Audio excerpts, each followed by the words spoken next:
Welcome to Americana Archives. Today's headline is a rampageous elephant.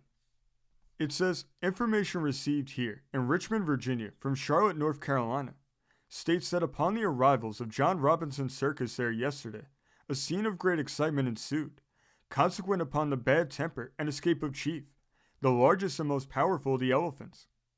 The car upon which the animal was brought was standing near the crossing on Trade Street. Quite a large crowd had gathered to witness the process of unloading the animals. Chief had been taken off the car. Nothing remarkable occurred until the keeper of the elephants, John King, was heard to cry out, "Look out there! If that elephant hits any of you, I will not be responsible."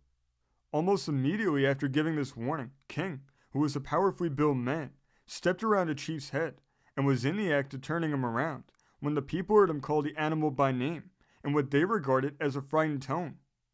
In a moment, the monster, which was enraged, was seen by the crowd to turn upon the unfortunate keeper and crushed him against the car.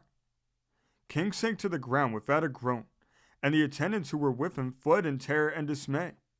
The crowd scattered up Trade Street, and the wildest confusion followed. The men were afraid to approach the infuriated animal, and King was allowed to remain several minutes on the ground where he had fallen. The elephant surveyed the scene for an instant, gave a short snort, and started a brisk pace up the track.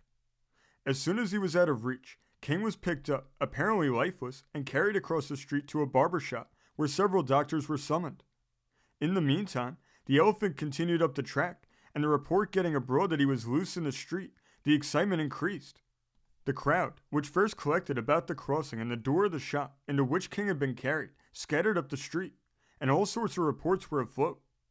No one being able, on account of the darkness, to determine the whereabouts of the elephant, it was suggested that a party be organized to start in pursuit with a view of shooting him.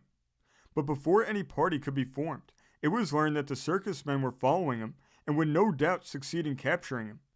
To do this, they had to take Mary, a female elephant, and the boy. Chief had turned up 5th Street on arriving at the crossing, and the other elephants were driven rapidly after him.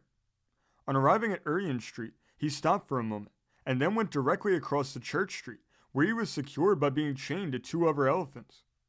King's skull was crushed. He lingered till about 11 o'clock, when he died. This story came from the great state of Wisconsin, being reported in the Manitowoc Pilot of October 28, 1880. Thank you for joining us today. If you want to continue to uncover all of America's lost and forgotten history, then remember before you leave to hit the subscribe button, hit the notification bell, and remember to like and comment below. And we will see you next time on Americana Archives.